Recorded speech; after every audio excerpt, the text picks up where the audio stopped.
Welcome back to More Than a Lumpy Jumper. This week we're going to chat about embodying your values in your leadership. It's often called authentic leadership. How do you stay true to yourself? There's a little bit of Hollywood and the menopause thrown in for good measure, so come join us in being your authentic self, keeping it real. We're going to be talking about something that's got a bit of a buzzword in leadership discussions, and that's authenticity, authentic leadership. Bobby. Can anyone hear me rolling my eyes? Yes.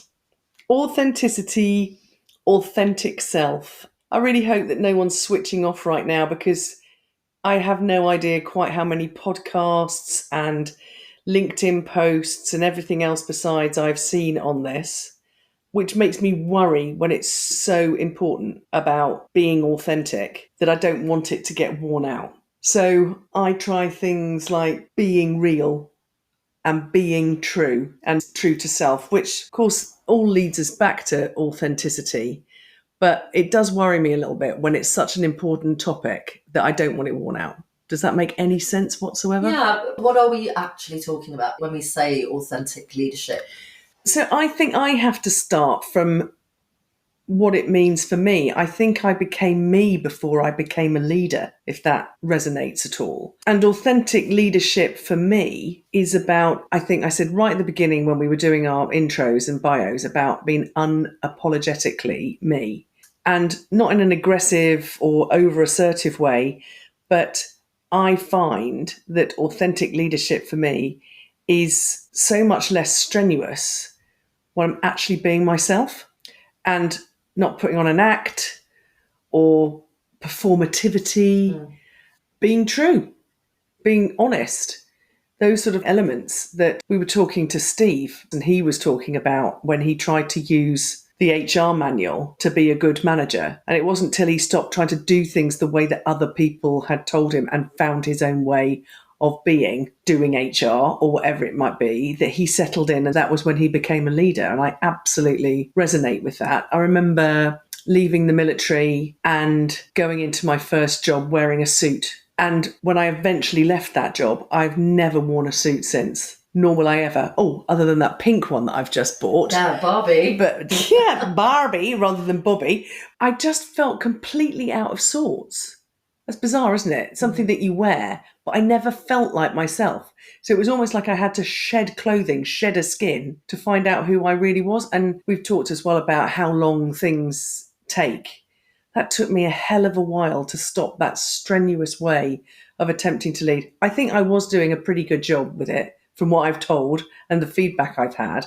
But it has become so much easier in the last 15, 18 years as I've begun to accept who I really am, the authentic person that I am. I think that one of the things that this idea of authentic leadership, Brené Brown does a lot of really, really good stuff on that.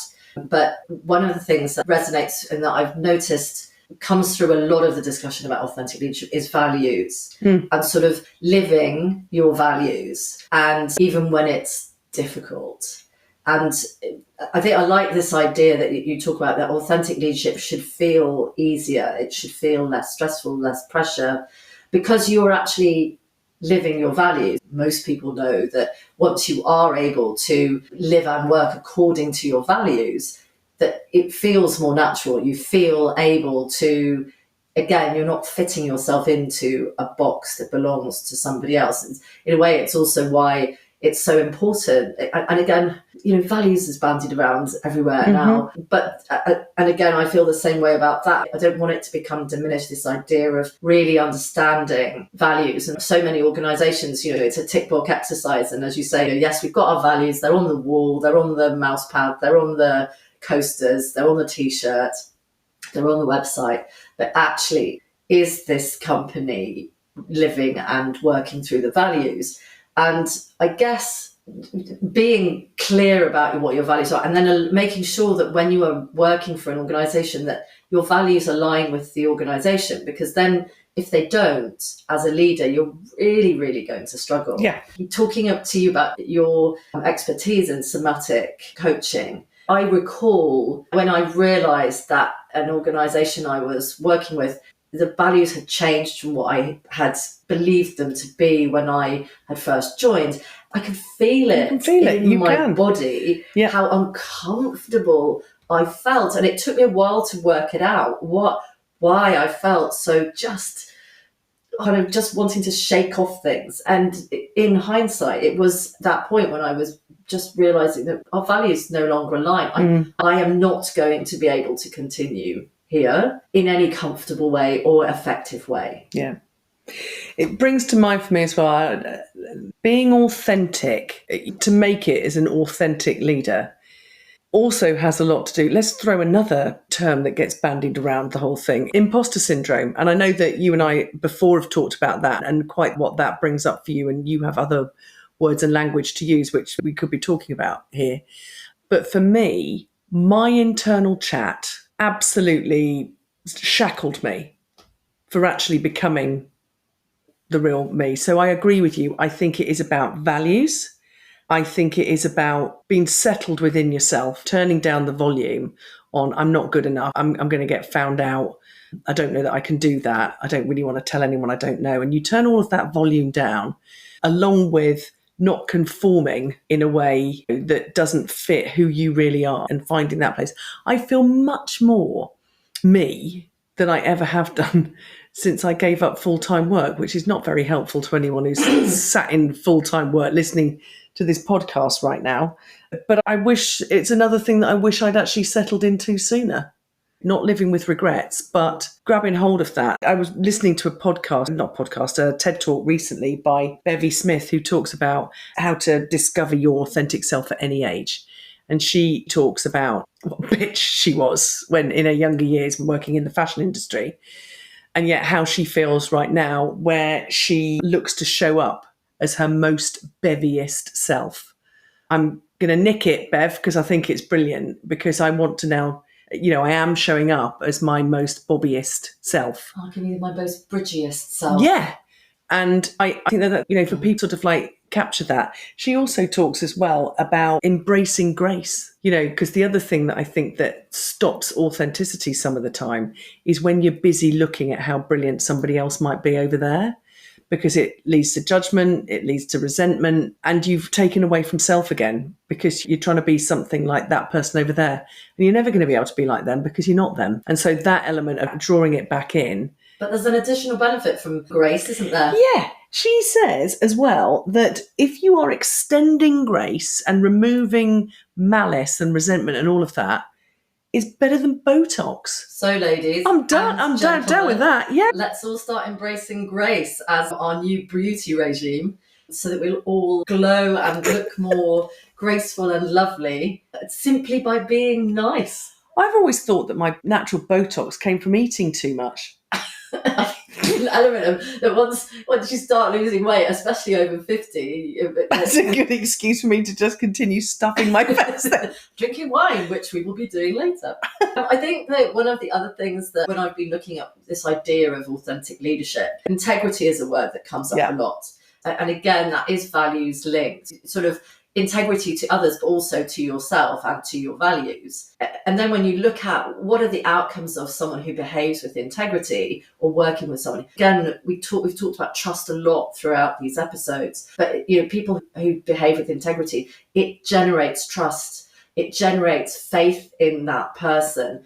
And so, again, whether we're talking about military leadership or any other type of leadership, one of the definitions I've heard about leadership is that you can bring people along with you towards the goal, the vision, whatever it is. And, it's very difficult to bring people along, to encourage them, to coax them. However, whatever your type of leadership style is, pushing them up the hill from behind, or whether you're running ahead saying, come with me, or you're just encouraging them to come and they come willingly, which is obviously the preferred state. That's really difficult without trust and faith.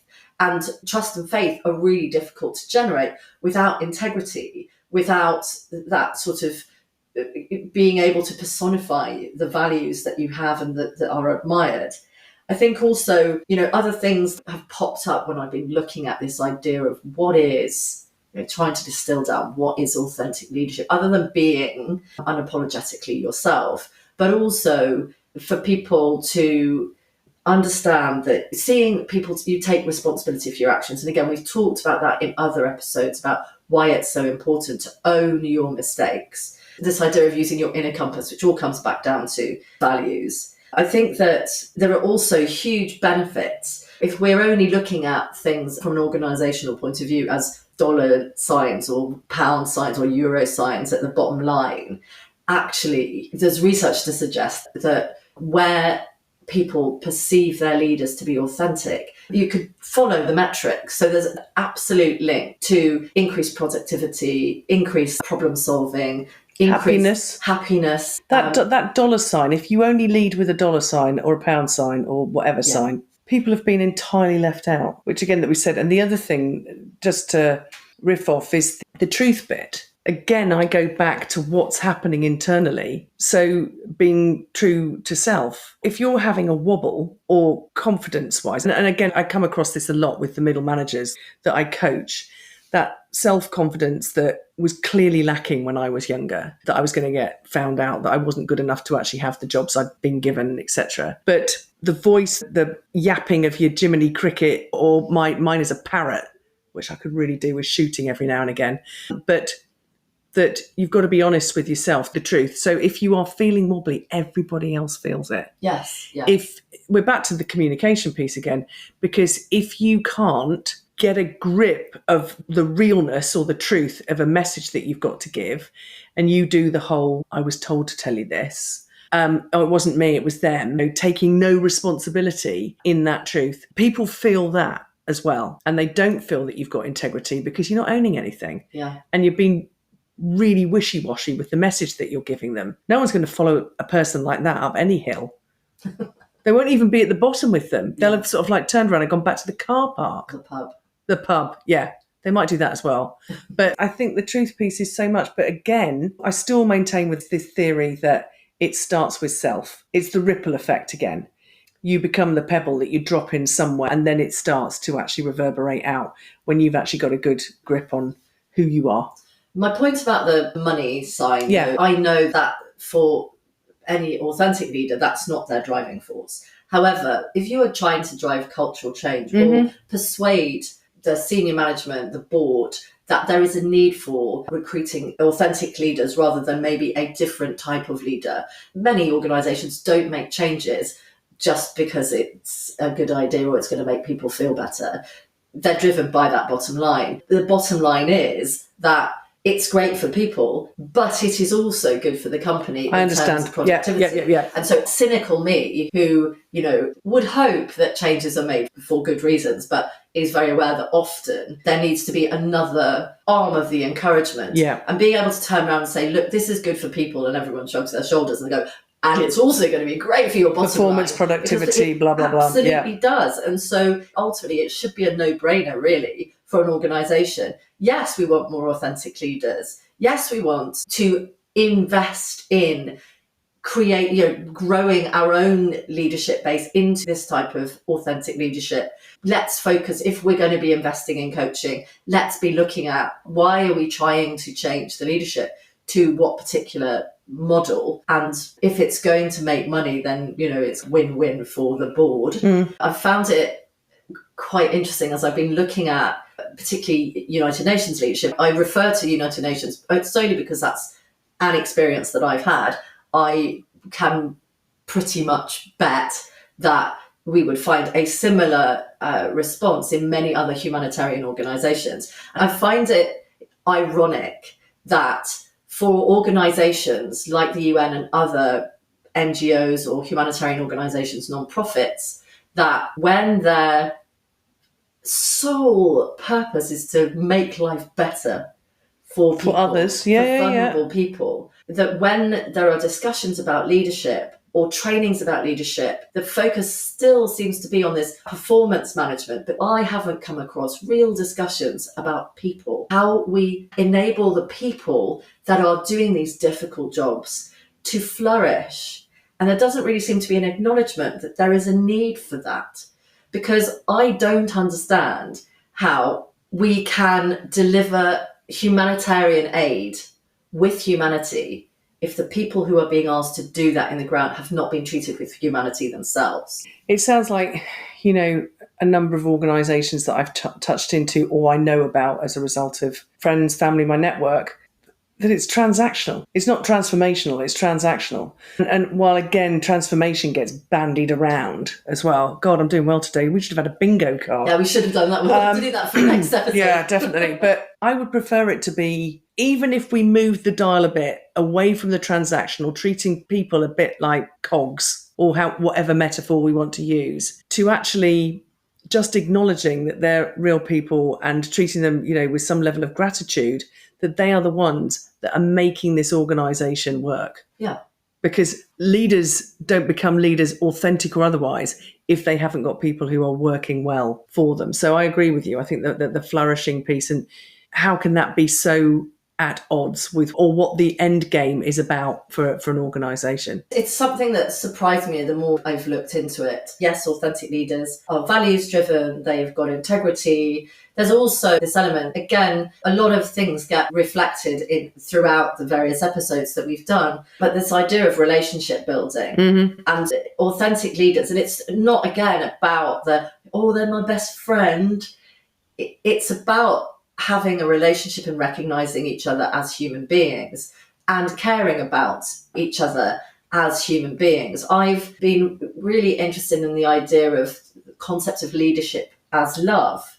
It's something that I've been thinking about for a while. I went to a really amazing conference on leadership and flourishing and the characteristics of leadership. There's a project in Oxford called the Oxford Character Project, which looks into the characteristics of leaders and maybe how it's changed, what characteristics are valuable, both in terms of human resources and also in terms of delivery of money for a business. And they delivered a really great conference last year or the year before, I can't remember now, on the back of some work that's been done. I'm just going to go in the book, actually, by Katy, Granville-Chapman and Emmie Bidston. And they've got a book out called Leader, Know, Love and Inspire Your People. And from that, the discussions at that workshop or that conference really resonated with me. And the next time they do one, you have to come on. But then suddenly I was like, love. We don't talk about love when we talk about lead, not often.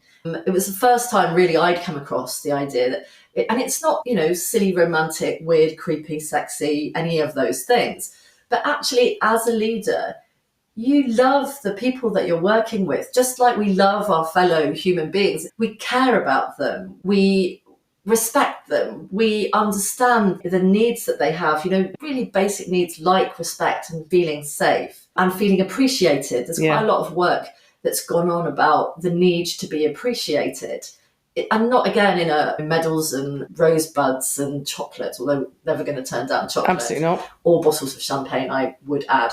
But, just feeling, I think you talked in an episode a while back about, you used to feel the real need that you needed to be appreciated, but now you've got to the point where you can give yourself a pat on the back and then you're like, I don't even need to do that. But I do think that there is quite a deep human need to be recognised and appreciated to some extent. Yes. And even if it is just someone saying, thank you. Yes. Or, hey, that was, good job on that. I think the other thing for me, because I agree with you about the word love, I've incorporated love into what I believe to be a good leadership quality for quite a while. That's come out of my coaching work as well. Oh, I've gone completely blank with what I was about to tell you. Really life-affirming as well. You keep going. About love. I know we were talking about love, but the other really interesting organisation that I came across during this sort of aha moment about love and why love is important in leadership. There's a program at Harvard called the Human Flourishing Program. I've come across that. They've got a network called the Flourishing Network, and they have monthly meetings where they discuss why it's important for people not to just survive, but to thrive. They don't just do it in leadership, they look at it in education, but there's quite a lot of work that they've been doing with people, who are far cleverer than either of us. But they've looked at how flourishing or processes that have encouraged flourishing within organizations and shown that it really makes a difference to performance, productivity, all of those things. If the teams that you're working with are flourishing rather than just being treated in this very transactional way, Yeah. we pay you, you do your job and shut the fuck up and put up with whatever it is. Whatever's going on. Yeah. I remember what it was now. Awesome. And it does still fit, rather than people going, why the hell has she just brought that up when we've been talking about flourishing? So we were talking about flourishing, pats on the back, love. I think the other element to it, and maybe it's the same but different, is being seen. And in my coaching work, we often talk about really seeing the human being in front of you. And one of my coach teachers, I remember saying, just watch for somebody's eyes when they're shining. And they don't necessarily cry, but you know that you've touched in to absolutely who that person is. And I commit as often as possible to really seeing somebody, not cheerleading, but really seeing somebody and actually knowing how I can now say that and feel very comfortable in saying it. That gets people to flourish. And that also gives me a buzz. You're right, I don't need the pats on the back in any way, shape or form, because what I flourish by is actually really seeing people and helping them see themselves in a way that took me so fucking long to do for myself. I've had some great teachers. So kudos to all of you. You know who you are and you better be listening to this podcast. But, I think that being seen is something as well. So, and that also helps with what people's strengths are, where they've got areas for development. I know that people, I think it was Steve talking about, and there's the stuff that I'm crap at. Yeah, we've all got stuff that we're crap at, that we veer off and focus on our strengths and try not to overplay them, that sort of like element to it. Which sort of leads me to a question, because again, I think that this is something that's part and parcel of authenticity and how that helps people be those leaders. How do you go about assessing what your blind spots are? It sounds a bit bizarre because it's a blind spot, but have you been told about them? Have you found them? How I think our awareness has got a lot greater the older that you get, or you're more accepting of the bits. Yeah, I think, and that's a really important point. And we've talked a little bit about self-awareness and the need for self-awareness. I think that being self-aware is another really fundamental trait in good leadership, and particularly in authentic leadership. And that helps. I do think you're right. As I've got older, I've become more aware or able to acknowledge without beating myself up about bits I'm missing. Yeah. I think it can be very difficult to identify blind spots without assistance. I know that there are some things that are blind spots for me, but I'm sure there are far more that I haven't yet identified. Yeah. And I do think that that's why coaching and mentoring and those sort of feedback cultures are so important to help you identify those things. I think sometimes I've been doing quite a lot of studying things recently, and I was doing a certificate or a diploma, not quite sure. I need to go back and read that, in leadership and management. And while we were talking about different parts of leadership, I had an aha moment.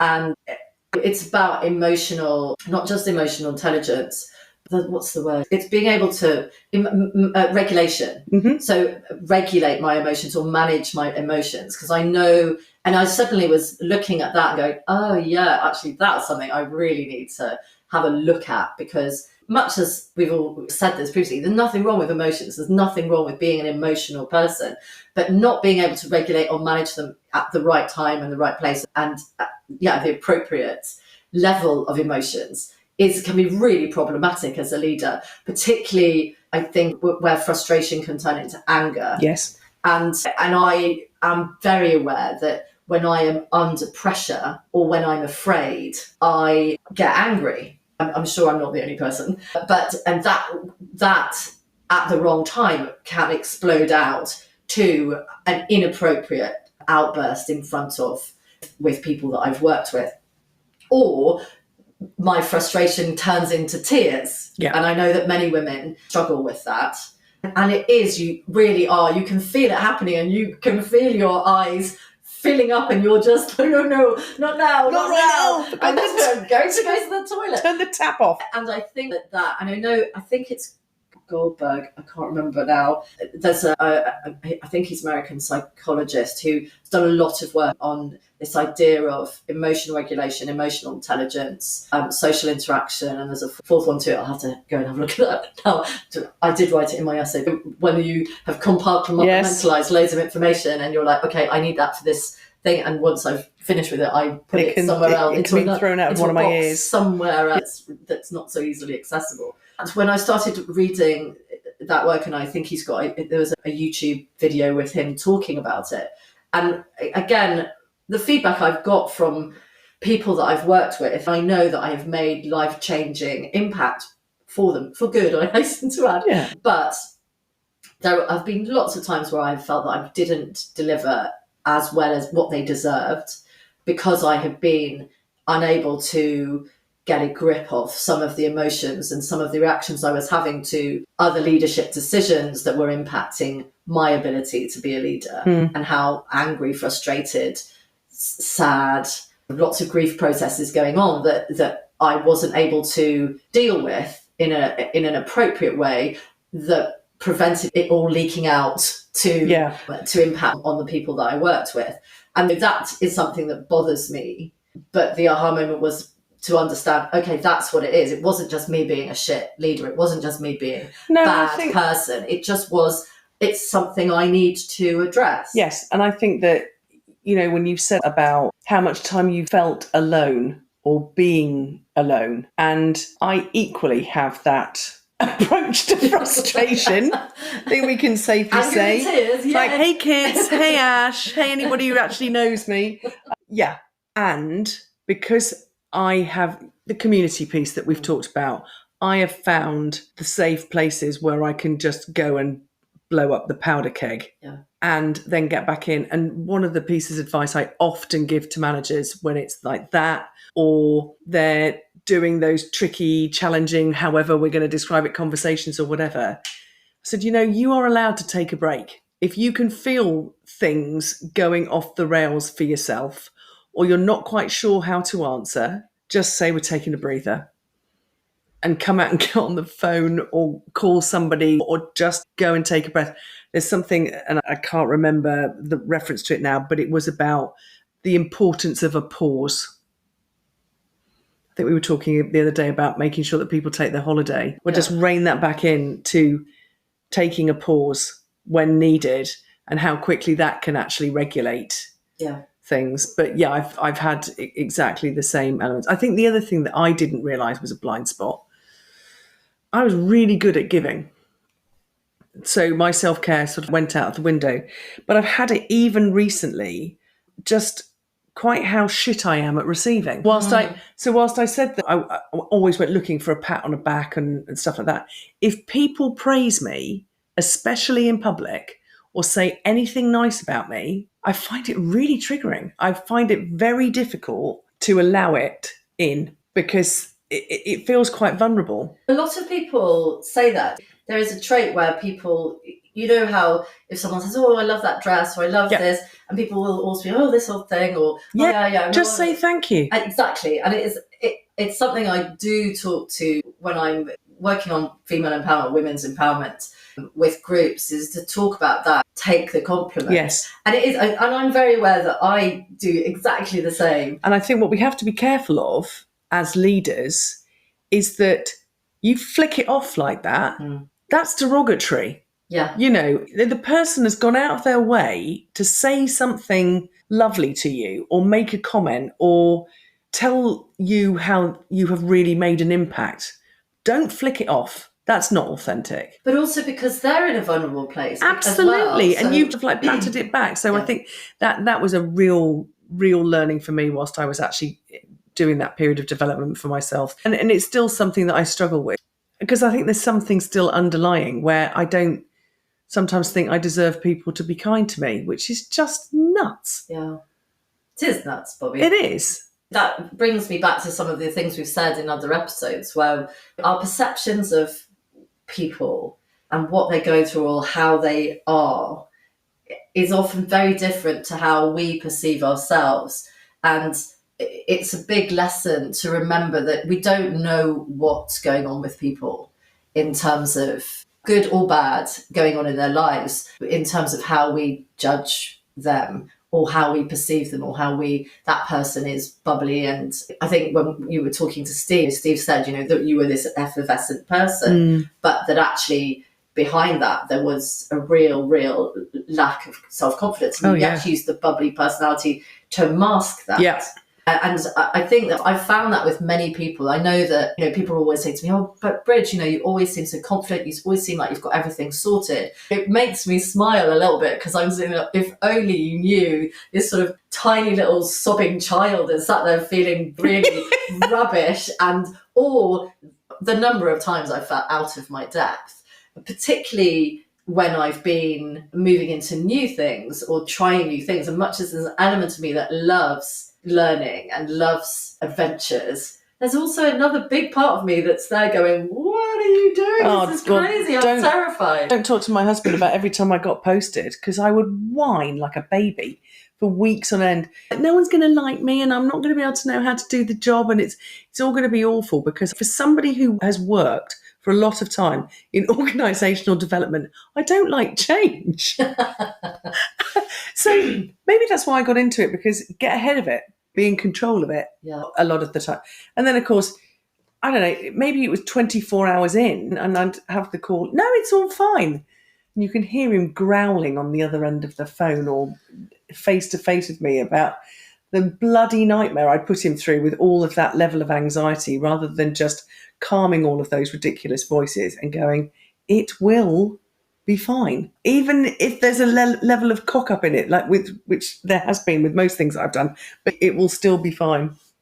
Makes me wonder, when we say about the bravado bit and then what actually sits behind, just quite what movies we might correlate the sort of like the bravado element to it. And then, my bravado element, I was thinking it might be something like Kill Bill. Where in actual fact, how I was actually feeling was probably more like Little Match Girl. Yeah. And yet there needs to be something in the middle. I haven't quite decided what the movie of my life is now that it's authentic and real. Also, who would play you? Who would play me? Go on then. I don't know. I used to when I was younger and I was a brunette rather than a silver foxette. Silver foxette. I always used to say that Sandra Bullock would play me in a movie. But now, I don't know who. And then actually, who was it? Who is the actress who was in The Addams Family? There's Morticia. Yeah. And I'm not talking Angelica. Yeah, and Angelica Houston. And I remember another friend of mine, when I was going, oh yeah, it'd be Sandra Bullock. He just turned around and said, no, it wouldn't. It would be Angelica Houston. And I was like, and then I was like, oh, you know what? I mean, she's a striking lady, very, very beautiful, but an awful lot taller and slimmer than me. Because I was thinking I might have to put Danny DeVito in a wig.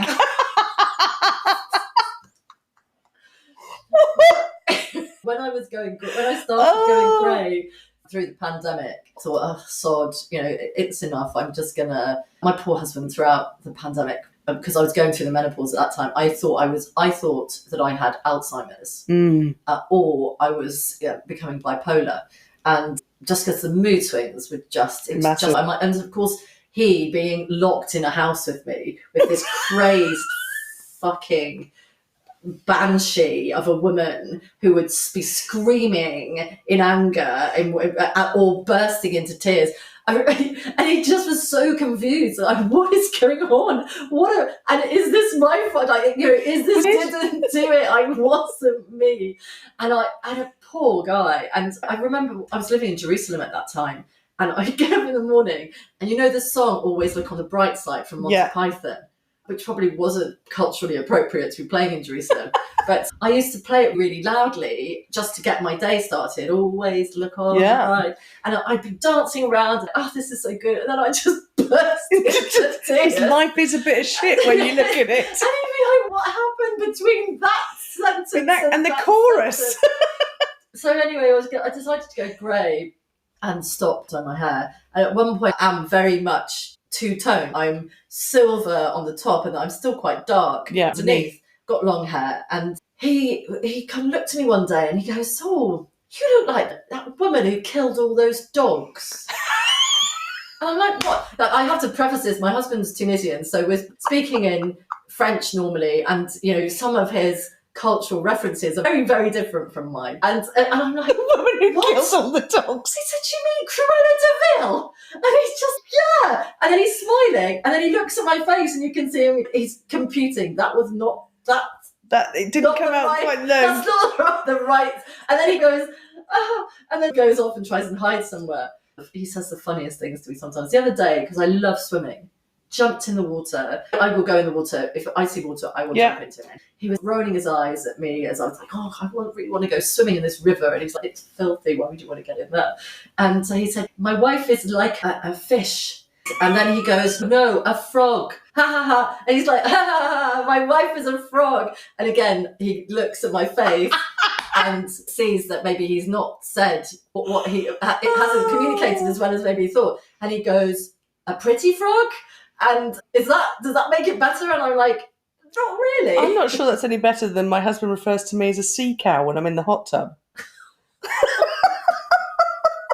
Rude. So anyway, what's this to do with authentic leadership? Okay. Well, being truth to self, I'm a sea cow who is going to be played by Danny DeVito in a wig, Yes. and you're a cross between Morticia and Cruella de Vil. Yay. Okay. Sandra Bullock is no longer in sight. No, she's not. But one of the things, I love the quote from this lovely lady, Bevy Smith, who says, it gets greater later. Yeah. I firmly believe that, although it's been pretty friggin' awesome all the way through, although there's been some horror stories at whatever age we're actually talking about, but actually that growing into authentic self, I think is pretty cool. And I would like to be in conversation with people to support them getting there a damn sight sooner than I did.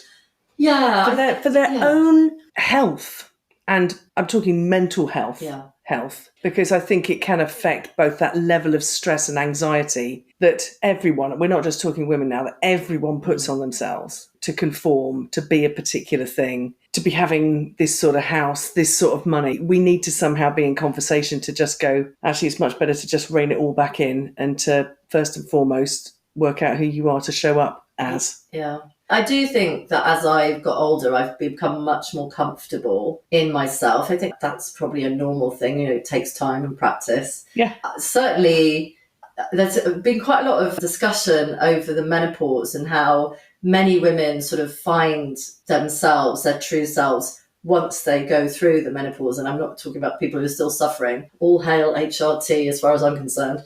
But Caitlin Moran, again, we love Caitlin. She published an article in, I can't remember, it must have been in the Times because she writes for the Times, but about this idea that up until the menopause, women are basically on drugs and that the estrogen floods us. We're flooded with estrogen up until we go through perimenopause. And that the estrogen actually is what makes us more pliable, more willing to placate, to please. Obviously, it also has additional things like making us all bouncy and perky, and in addition to collagen. And she said that actually once you remove the estrogen, there's a little bit of a hangover while you go through the menopause. But once you're through it, then actually that's who you always were. You're however you feel and you react to things. You're no longer being drugged by the estrogen as a happy drug. Wow. And that you suddenly are all warts and all cranky, hairy, all in all the wrong places. That's why so many women don't give a fuck anymore, because suddenly, much as in history, women became invisible once they lose their fertility. They're no longer of use to society, maybe our modern society, because obviously there are lots of more ancient societies that really venerated women as they became the crone. The lovely Gabby, who's a mutual friend of ours, also ex-military, when I had my 50th birthday party and I had a little wobble and I was a bit like, oh my God, my life is over. I was surrounded by hundreds of lovely friends who all come to spend time with me.